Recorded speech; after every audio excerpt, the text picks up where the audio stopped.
videos. As I say, I get up out of bed, and my ex-husband used to tell me this all the time, like, just comb your hair before you get on video. How hard is that? Well, he wouldn't say it that way, but we would joke around about it. Um, so here we are again, talking about what we're talking about. I'm doing Facebook Live, or excuse me, now YouTube Live videos. Um, Talking about just about anything. The focus lately has been somewhat on like just where people get stuck on the spiritual path. Stuck is one thing that I think I that people come to me for is feeling stuck, getting stuck, whether it's a dark night of the soul or the most common one, frankly, is body contraction. That's the most common thing that people bring to me in sessions. And remember, I've been doing these sessions for, wow, 14 years, every day, almost every day. So I have a real good sense of where people are stuck because as a teacher, I get this, I'm blessed in that. Whereas a lot of teachers work with people in groups or even over the internet, where like this, I get to work with people one on one. And I've been doing it for a long time. And I think it gives me a view of things that is unique. Unless you're a teacher or someone who does this every day like I do and has been for years, you don't get to sit in this blessed seat of being able to see exactly what makes people suffer and get stuck and then work to help them move on. You can't go to college for anything like that. You cannot. This is only life experience. Okay, so which brings me to, well, the reason I say that is because I just keep noticing that a lot of the questions are around real difficult things on the path. And I'm thinking, well, why did I get stuck with all the really difficult things? And I think it's because the work that we do is so somatic based that it tends to get to these areas that people get stuck in. So this is why these come across my desk. I appreciate it actually very much that you guys send me kind of the worst cases. Um, or not the worst cases, but the most stubborn things about your path, places where you get stuck. You honor me with those questions. Okay, here's a question. Scott, I am doing the emotional repression inquiries on my own. It definitely works to take away pain. In fact, the pain has left. The pain that has left hasn't come back. What I'm working with now is some very powerful unconscious thoughts, like I hate my husband. Like I hate my husband. That's one of the thoughts. What am I to do with this? Also, even though I've gotten major relief, something stops me from doing this every day until the pain is completely gone. Can you help me? So, for those of you tuning in, and just before I answer this question, I don't like to answer it without giving context about what is this person really talking about? What work are they doing? I take the time to explain it somewhat each time I answer a question because this is really fascinating dimension of this work. I mean, back in the day when Scott Killaby did videos a lot, I never did videos this often. This should tell you something. If I'm back and I'm back this strongly to say something, it means that I have something to share. And this is what I'm here to share about. One of the main things is that through a very serious chronic pain issue, I was able to turn the Killaby inquiries into a method of lifting trauma and emotional repression connected to that spinal condition. This is a legitimate spinal condition that I had. Legitimate. I'll tell you what I mean by that. Not that other ones aren't legitimate. The pain left, and not only that, the feeling of the obstruction of the actual abnormality that was seen on my spine is like soft and translucent. So I went from suicidal, I don't think I'm going to be able to work anymore, to this place. So, and people with my condition do not get to this place. I've been researching it.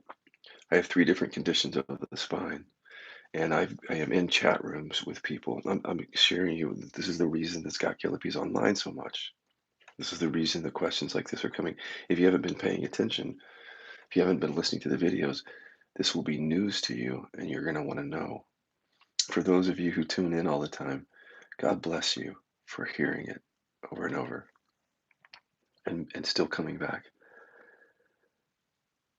What happened to me was really nothing short of a miracle because I can't find anyone else, or if they are, they're very hard to find, people with my conditions that experienced a healing. Because in the chat rooms that I go in, the people with my conditions are generally people who are disabled, who are struggling tremendously, some of which, many of which, go in and out of suicidal ideation like I did.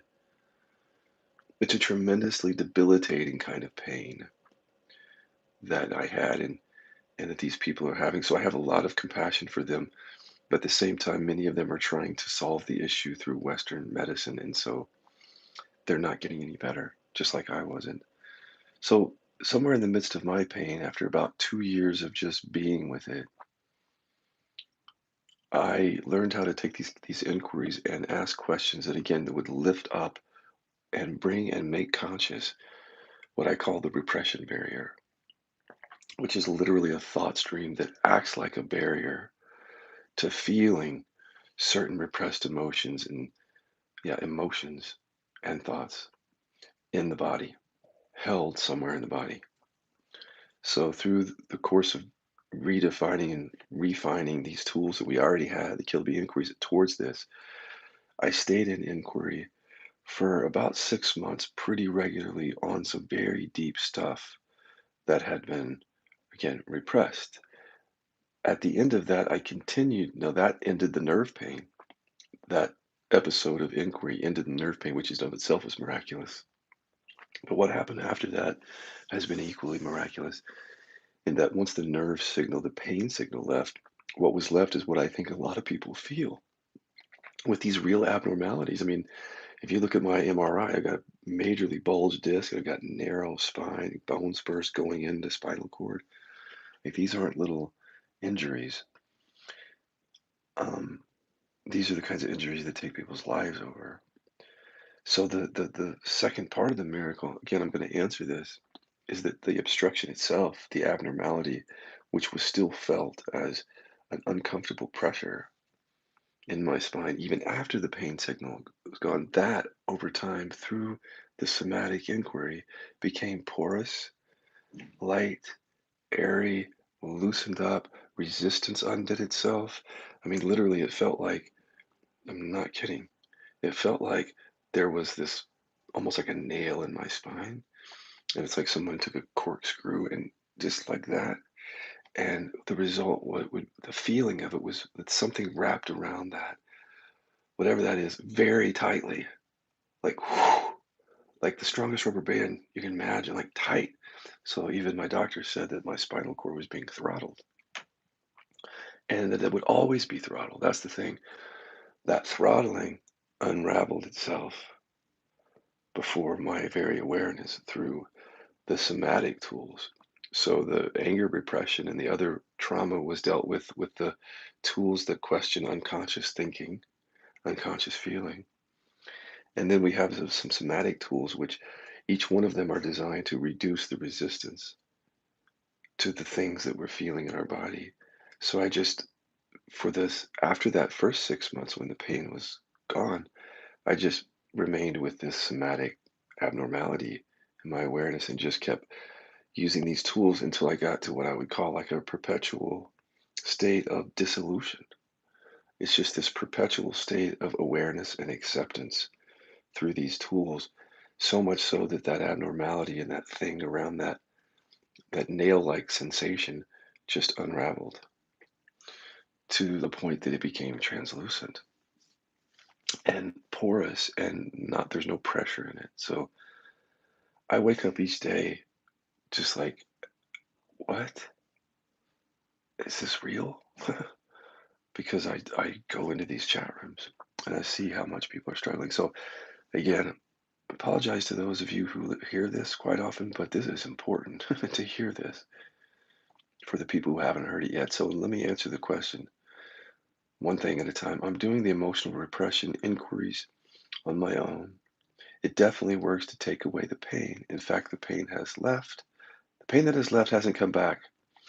What I'm working with now is some very powerful unconscious thoughts like I hate my husband.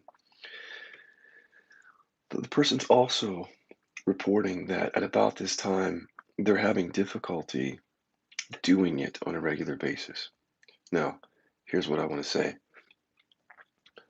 Those two things could be related. When you tap into these deep caverns of contraction in the body or pain, like areas in the body where we're clearly holding energy, that energy has been stored and held there for a long time in your life. If you pay attention, your body's always probably felt this way, or you've been storing energy somewhere. There's been contraction somewhere. If you have a new chronic pain area, relatively new, that doesn't mean that you haven't had pain or contraction before. So what people are experiencing on the path is they have the usual body contractions. So throat, head sensation, very thick, chest, stomach, sternum, pelvic area. Those are the usual areas where people come to me and they'll say, this area of my body's very contracted. Well, a lot of those people then developed chronic pain. And I'm not just saying in the spiritual community, but I'm talking about in this basically the spiritual community. Many people, as they got older on the spiritual path, went from experiencing body contraction then to chronic pain. So if you step back and listen to what I'm saying, it's really all the same. So these body contractions, these areas of our body that are tight and clenched or closed, like heart, stomach, when we go into that with deep somatic uh, inquiry, we find the same things that we find when we go into chronic pain. Same things, unless the chronic pain is truly physical, like from a traumatic injury. A lot of people think that their pain is physical because their doctor tells them that, but when then I do a test on it to test to whether there's emotional repression, and then I get a yes. They get a yes. So there's that whole topic of people being fooled into thinking it's physical, like I was. But the point is on the path, what's happening is that whatever isn't being dealt with, it looks like, so as you're on spiritual paths and practices and hanging out with teachers and communities, retreats, whatever, if the work or the method that you're doing doesn't go deep into the somatic, and I mean like going down in fully into the body and skillfully bringing out the stuff that you're holding there, then what can happen is even if you have an awakening experience, even if you start to abide in awareness, if the body hasn't been dealt with, it remain contracted, and then many people are then finding that they develop chronic pain. These are people on the spiritual path, not even talking about the general public. You can imagine the general public that doesn't do any kind of practices that they're dealing with the same thing. But here I'm talking about people who are generally coming to me on the spiritual path, and this is what's happening for them. So, my point is, it doesn't matter, as I speak here today, it doesn't matter whether you're working with a contraction, like a massively contracted heart, or a bad shoulder or something. The work is essentially still the same. When thoughts like, when really dark thoughts, so we have inquiries essentially that have you feel into the area, and because of the way the inquiries are designed, the way that we ask them, they elicit unconscious thoughts connected to that area. So we're now able to access, for example, old programs from when you were a child, when it didn't feel safe to get angry, show fear, show vulnerability, um, even show love or happiness, or just the repression of self in different ways. So as we go in, that's exactly what we discover, along with other things, is we find these stories about how it's not safe to feel or express this. And these stories are directly connected to these areas. Literally, they're mined out of these areas, directly connected. Velcro, if you've been around my work, Velcro effect, which is another way of talking about the mind-body connection. So when we pull them out and we begin to bring them into awareness, the key is you have to bring the right thoughts out. It's not just witnessing thoughts like you would in meditation. You have to be asking questions that are pertinent to the repression, to the trauma that's connected to it. But if you get those questions and this stuff comes up, what happens is these areas of contraction and pain begin to reduce over time, and in some cases leave because you're accessing those repressed thoughts, feelings, traumas. You're not just accessing them through thinking, you're accessing them and bringing them into awareness. So they've never been in awareness before. These thoughts like I hate my husband, for example, these are the kinds of thoughts that we push away and we pretend like we don't have. And then suddenly we have the body manifesting something like this. And then when we go in with inquiry, it's exactly what we find is we find the kinds of thoughts and feelings that did not feel safe to experience and yet still had these thoughts. Where did they go? They become unconscious. You're still believing them. They're still in your system, but you're not awake to them. You don't really know that you have them. This is what we're discovering with the inquiries, is how to access this stuff. And so when I hate my husband or thoughts like that come up, this person is using then the work to conjure these thoughts up. But then you can see then that the person is stopping. A big part of this work is once you learn the repression inquiries is that you do them each day for a while because repression is a lifelong habit. Holding back or holding down trauma is a lifelong habit. So doing it every day and meeting that repression barrier in awareness every day is so important because that's how this work changes the body over time, lifting the repression. But when you find these dark thoughts, these scary thoughts, it's easy to get stopped because you've repressed these kinds of things. So when they come up, they can feel like they're too much or it can be scary, like you don't know what to do with them because thoughts like this that are very strongly connected to the somatic experience, when you discover them, they're not like other thoughts. I'm telling you, these are the kind of thoughts that feel like they're literally, they feel like they're chained in a way to sensations, like they're really stuck to them. I had not even been able to access thoughts like this in my previous practices. It was when I went through the chronic pain that I learned how to access these. So when they would come up for me and the I hate you thoughts came up, but there were other ones. Again, these are unconscious repressed thoughts. So when they finally come into awareness, they are stuck to the area, seemingly. So it's easy then to bow out of the process because they could be very strong thoughts connected to a strong pain or sensation. And it can feel like it's easier right in the middle of that just to bow out of it and go about your business and try to take care of your pain or your contraction in another way, regulate your nervous system. All of that is fine because I had to do that too. I wasn't in inquiry all the time. And when I would go into inquiry, sometimes I would find things that were pretty big and then I had to stop. And then I would go and do something else, distract myself, regulate my system, take something to make it feel better. But then I would come back to inquiry. And that's the key, is coming back. So if you're on your own out there doing this work and you encounter these kinds of thoughts, it would be very easy just to bow out of the process. Now, I want to talk to you about this, and I keep saying this to people. It's really important that you at least start this work with me or another facilitator so that we can show you the right way or a good way, a skillful way to inquire. So, because we've already been doing this work in our community, myself, other facilitators, so we have experience with the territory.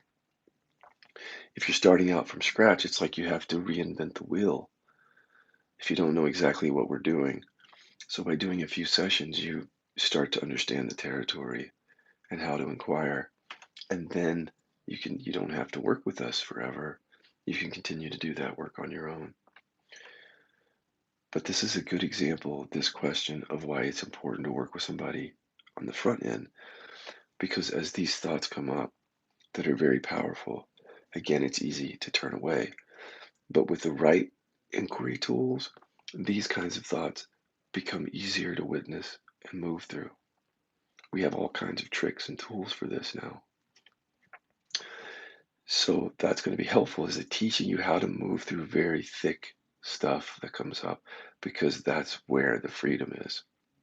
The dissolution of the pain came from my looking at this very dark stuff. So the questioner says, what am I to do with these dark thoughts?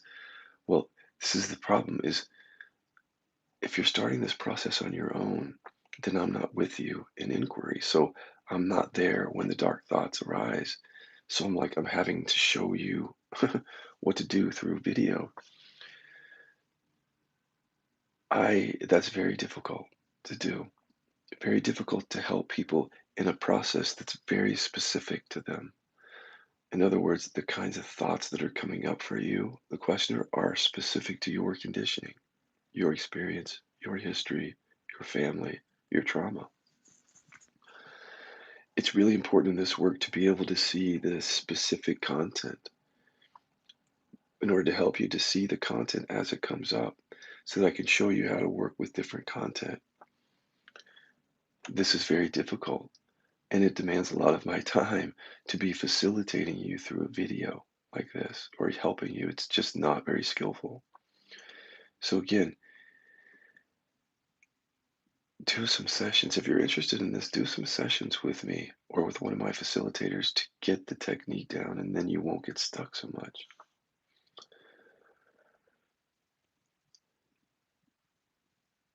There's a lot that could be going on when you get stuck. This is what I've learned, and this is why it's very difficult for me to help you from a distance like this.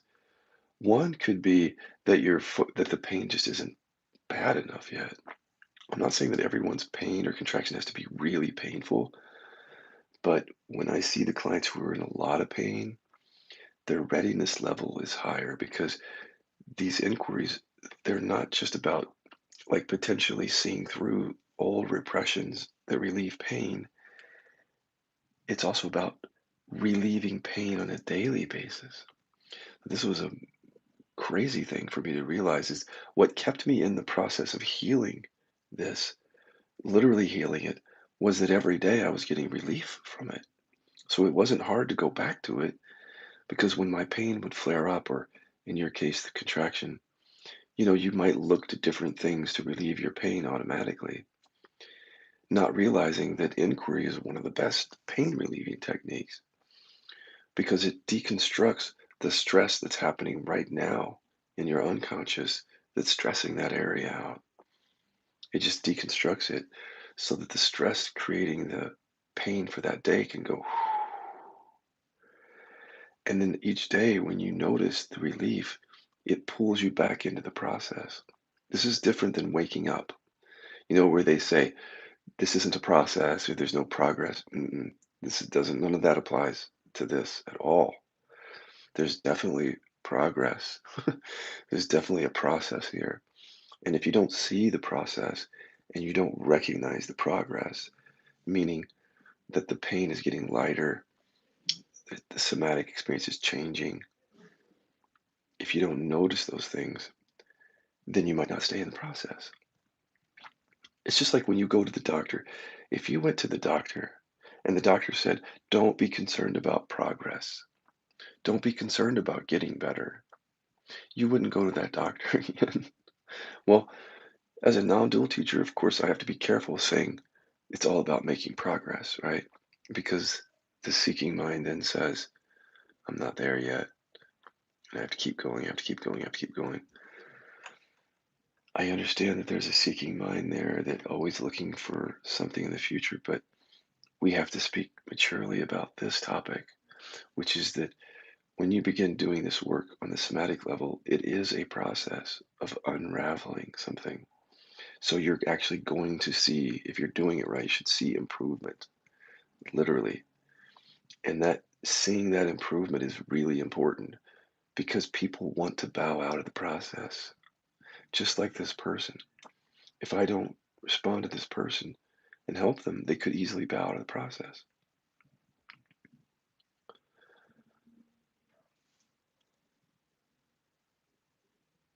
When you start to encounter, I'm not going to go through all the inquiries and how to bring up this stuff, but when you finally bring up a thought like, I hate my husband, first notice that that thought is not just a disembodied, disconnected thought, free floating in space, light and airy. It actually feels like it's connected directly to the area where you're in pain or contraction. So notice that first, because that's a big part of your resistance right there, is that this stuff is so highly velcroed that it's really, sometimes it's hard to witness these kinds of thoughts because they're strongly velcroed to the body, which means there's a strong identification there. It can feel like they're really close or concrete thoughts. Well, we have tricks on that level. So one of the tricks is like when you get that thought, I hate my husband, it's still the same non-dual seeing that you want to see on that level. It's not about going into that thought and analyzing it, understanding it, changing it. None of that. It's just like the process of awakening, in that when this thought comes up, you want to see that it's appearing in awareness, that it's not you, and to let it fall. So how do you do that when something is strongly velcroed? One thing you can do is just, there are lots of things that we do with it. I'm just going to give you a couple. Imagine that this is the thought, I hate my husband. If I, with my awareness, if I look at the space right outside the thought, the words, as they're spelled somewhere, take my attention and just look at the space right outside the words and trace that space all the way around the words like this. So it's literally, my awareness is tracing, almost like there's a racetrack of space around the words, and I'm just following it in one direction for a while. I'm not even looking at the words, just tracing them and then switching directions. So this is a trick. I'll just be honest with you. It's a trick to help you see a thought as a thought on this really strongly velcroed unconscious level. As you continue to trace it in one direction and then trace it in the other direction for a bit, what happens for people usually is like there's more space that opens up with it, so that the view of the thought is not really narrow. Like, so when we're narrowly looking at words like that, we're strongly identified with it. By tracing the space around that, there's more experience of space with the words. And so the identification can begin to loosen, and it becomes easier to witness this loosened thought within awareness and then staying with it. On this level, I coach people to stay with these sticky thoughts until you see them fall away into awareness. And then as it falls away, taking a deliberate moment of presence between thoughts and inquiry. So the thought, I hate my husband, falls away through the trick and through witnessing. What's left is the awareness. So sometimes I'll even say to people, open your eyes before you go deeper into inquiry. Get the experience of what it's like to be here without that thought, just to exist, to be awake. So looking around, a deliberate moment of presence, letting your body just do whatever it's doing for a moment. That's really important because at this somatic level, when you say, I hate my husband, you're going to see a lot of other thoughts. That's part of your identity. It's been there for a long time, these repressed thoughts. So it'd be the same process of disidentifying from them. That's just helping you with that. Now, there's other tricks. So, for example, the other day I was explaining that when something is this close, like I hate my husband or I hate myself or something like that, that's very dark, that is it usually attached to some very, very uncomfortable, painful emotion, like hatred or anger. It can be difficult to see that as just a thought on that level where the somatic is so tied to it. So any tricks at this level are fine. Don't worry about that. Like, as long as there's no bypassing. And so the bypassing would happen if somehow you're trying to not see things. So if I hate my husband comes up, if you're distracting away from it, not wanting to turn towards it at all, that would be bypassing identification on that somatic level. And so you can pretty much expect the pain or the contraction to continue through a bypass.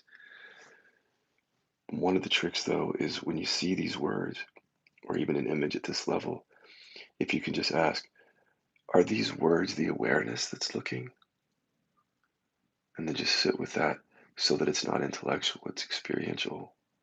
So you actually see, no, it's not, I'm the awareness that's looking. Those are just appearing in awareness. And somehow there could be a bit of an unhooking with that little question. Is this the awareness that's looking? And then that can help with the unhooking and then the falling away. Same principle as it falls away. Take a moment of awareness where you're just feeling and allowing, but awake to life without thought for a moment. This is exactly the kind of work that I did to pull myself out of the hole of the body, the intense body energy and pain that was going on. And this is why I feel so confident of coming out here and just saying, this works. Because the pain that I had was so intense that if, here's what I'm saying, my pain was so intense and seemingly so physical, and 5 doctors told me that the pain was coming, emanating because of the physical abnormality, and they were all wrong, dead wrong, because I don't have pain today, not by treating it as physical, but by pulling these things up. These doctors had no idea about it.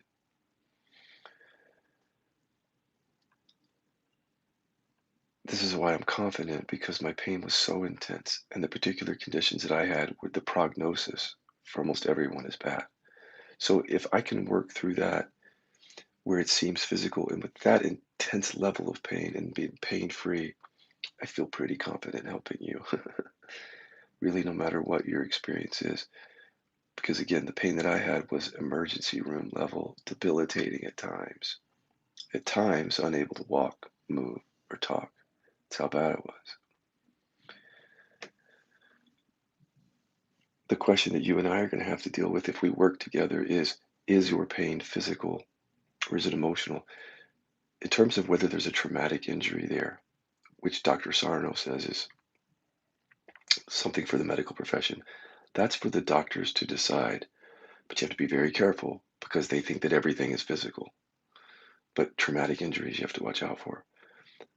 But a lot of the other things I'm finding, many of the chronic pain conditions, all the spine conditions, back, shoulder, knee, many of them, I'll do a test with clients and come to find out they're repressing one or more emotions or things about themselves, or there's trauma that's not resolved on that level.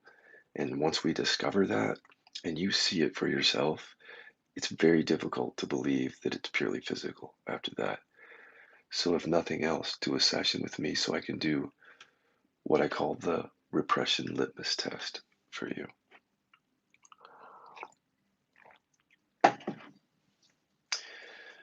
I've been through a lot of this before and I don't want to be redundant, but with this level of work, deep embodiment work, where you're coming up against unresolved traumas and things that you've tucked away for years, there are like 1,001 reasons to be resistant to it.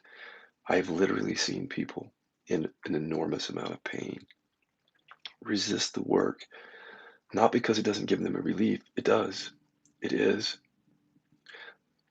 but because they're running up against some very old childhood strategies. Strategies. Repression is a strategy, the way I see it.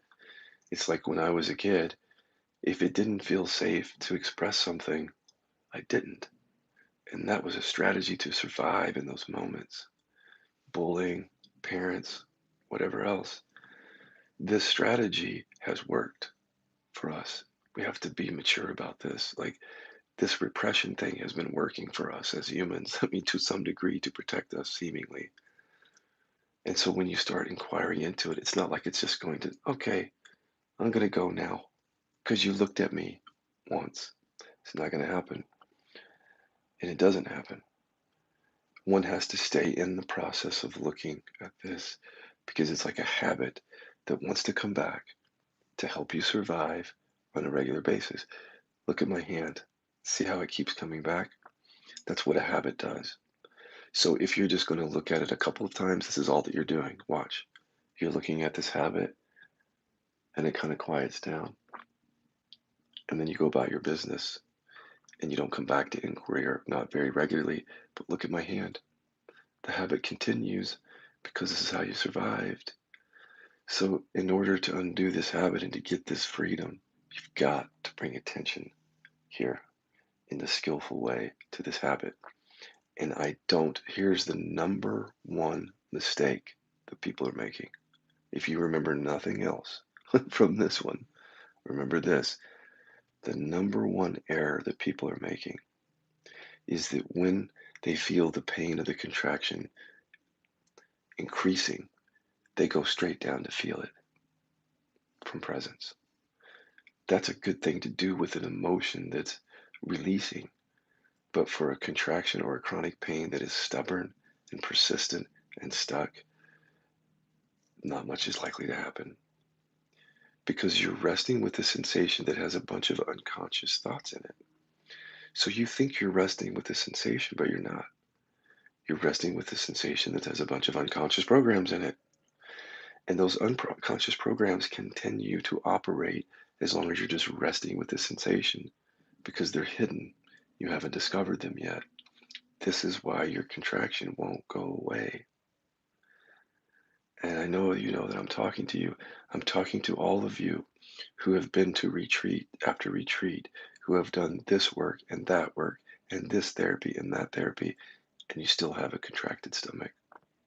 You still have a shoulder that's bad. You still have a heart that feels closed, a throat. I'm talking to you. How many times will you continue to do the same thing that isn't working? So that you're doing something at these retreats or in these programs or therapies that isn't skillful enough.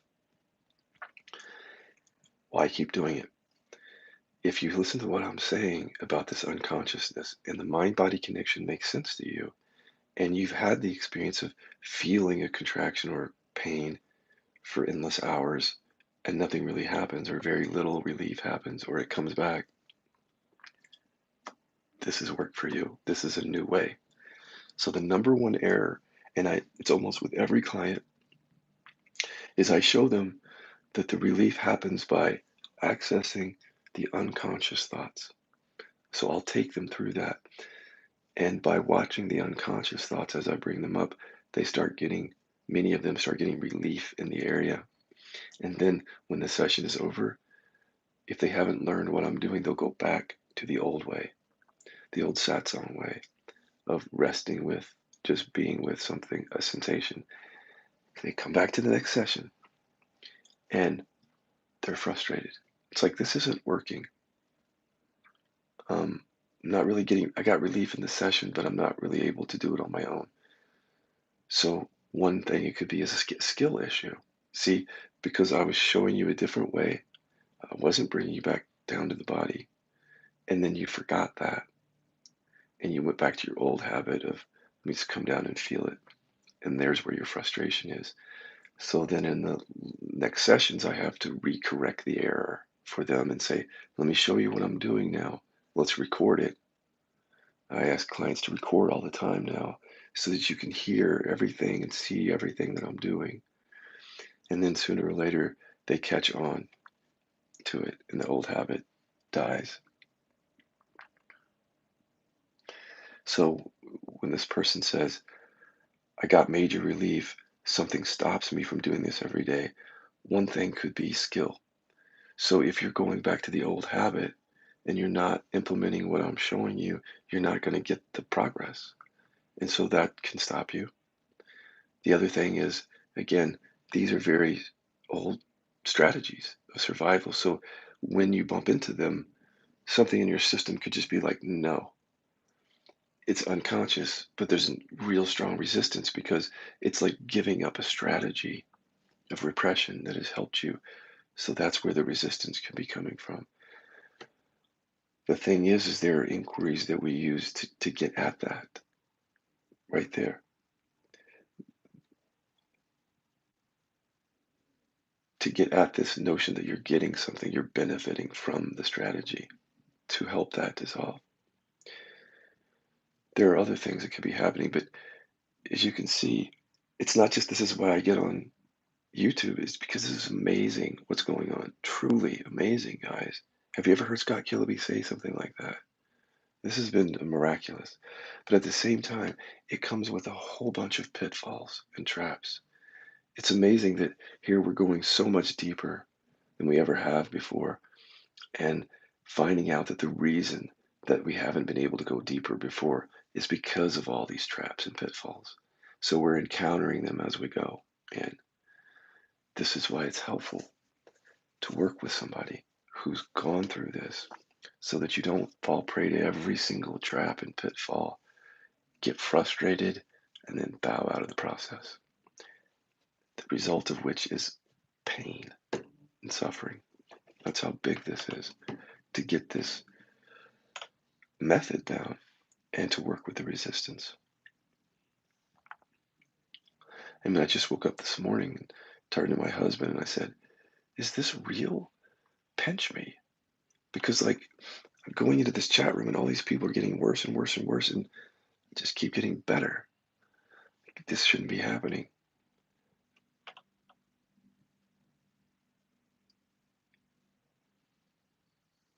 It's enough to bring full-blown inspiration into my life, full-blown enthusiasm. I've never been more inspired than I am now, knowing what's happened to me and knowing the possibility of this. So I'm just going to say this before I leave so I don't have to do another video. When I first discovered that the inquiry work that we do was so helpful for addiction, we opened the Killaby Center for Recovery at another center, and we built what was not already there. So there wasn't a kind of primarily mindfulness self-inquiry mental health addiction treatment center in the States. So we discovered something and then we opened that center. It's like we built it and we brought together the people that could make that work. Now I'm in the process with all this enthusiasm of reaching out, and I'm asking you to share this video or share the video, any of the videos where I'm talking about this, to people who might be able to join with me and bring this work to people. See, the people that are in such pain, many of them out there, are going to doctors. They don't think to go to do emotional repression work, many of them. And even if they wanted to do that, if they would go to they would think that maybe their doctor would do that, but doctors don't do that. Um, so I'm looking to form a team. This is what I want you to hear and help me with. Like, if you know somebody who's already in the know around the new science that has come out that says many of our chronic pain and physical illnesses are created by emotional repression and trauma. I would like to meet those people in the medical profession who are in the know, even if they don't have a methodology, because I have a methodology. I have the way. What I need are the people who are in that profession to come and hear me and to watch the process and even study it and then form a team so that we can bring this to people. And part of that is bringing this to people in a way that's cost effective. So for insurance, for example, wanting to be able to team with doctors so that people can use their insurance because this is chronic pain. But we have to build this because when you go to get chronic pain treatment now, you with at least the more orthodox doctors or traditional doctors, you're going to get a lot of medical tests and MRIs or X-rays and scans, medical treatments that treat it all as physical. We haven't yet built fully into that medical system space to understand and treat the emotional part of this, the psychological part. So I'm looking to integrate this work with people in the medical profession so that we can learn how to build this for patients so that when they come in, yes, they get the usual medical tests to see what's going on, but they also start doing the test on repression and trauma, and then so that they have so much more at their fingertips to help them. But right now, I mean, the reason I'm so inspired is because I went to the doctor and okay, I live in Palm Springs, California. Just so you know, this is where this passion comes from. In Palm Springs, we have some of the best surgeons and doctors. The Betty Ford Clinic is there. The Kilby Center is there. It's a mecca of healing and medicine, advanced medicine. And yet, two pain management doctors and three of the best surgeons in LA and Palm Springs. When I went to them, they were absolutely no help on the trauma and emotional repression stress piece. None. That's frustrating. That's frustrating to be learning about all this science that really shows that emotional depression and trauma are behind a lot of this and to go into some of the best ones in the world and then to look at you like, I don't know what you're talking about. The reason that you're in pain, Scott, is because you have this bone spur here, because you have this bulged disc. It could not help me.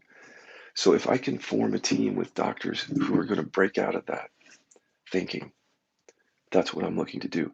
Looking for doctors, nurses, researchers, anyone in the medical field, investors who can help build this to bring forth a team of people who understand this from many facets and who are open to treating it from all these different facets and then building something from there.